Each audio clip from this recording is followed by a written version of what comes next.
It's very important that we hold our students accountable, and I know that for parents it's very important if they can see, they can actually check their students' work and make sure that they're doing it correctly. And so let me show you how to do that for Mindplay. So you're going to have your student log you into Mindplay. They should go to clever.com, click on Mindplay, and they'll come here. This is actually my kid's account, so it's okay that you're going to see his information.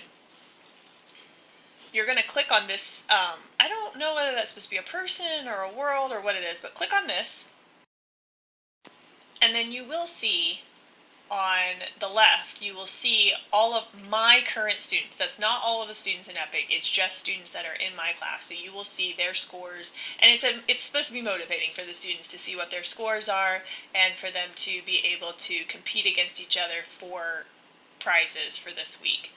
If you click on reports here, you can get a lot of information that is really important. So first is usage, and if you click on usage, this will tell you how much your individual student has worked this school year, so total usage for the year, how much they've used per day, and whether they are at fidelity for the entire year. So my kid has done 4 hours and 30 minutes of the expected 8 hours that he should have done. You can see here individual data for each day, and here he got 26 minutes in.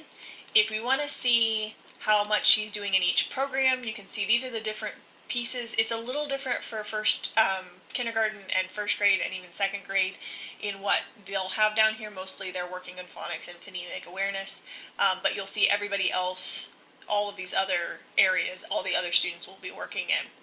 And it's automatic. The Mindplay produces a path for them, and they go down these paths they don't get to choose what they're working on in this program. But if you want to see their daily use, because it's kind of hard on this to see, you can click on show daily usage details, and you can see how much time they've spent per day working. It should be 30 minutes per day every day. Now you may have a child that can't sit for 30 minutes and do this, so have them do 15 minutes and then another 15 minutes, and then that way they can get, or maybe it's 10 minutes and then another 10 minutes and another 10 minutes, but it should be 30 minutes every day on Mindplay. If you go back to that Mindplay reports where I showed you to find the usage, you can also go to fluency report if your student has passed all of the phonics goals. So if they are 3rd through 8th grade and they've gotten all their phonics and their phonemic awareness done, then they'll start working on fluency, and you'll see their report here. So you can see these are single line activities, and then these are multi-line activities, and I can tell you more about this if you want, but we would ideally see this going up and up and up. You can see their current reading level and their Lexile level and how long, and their reading speed.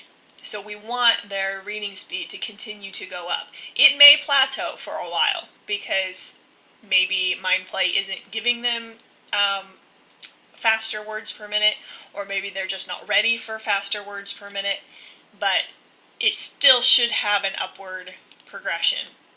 And then you can see all of the different kinds of stories and activities that they're working on. It even tells you which stories they've read and their comprehension score. It will tell you all of this information. And then I've got one more report to show you. I had to switch over to my daughter. This is the progress report. So fluency is for students who are fluent readers and they're reading stories and they're capable of doing that. And then progress report is for students who are still working on phonics and phonemic awareness and some grammar and have not yet hit the level 2 of Mindplay yet.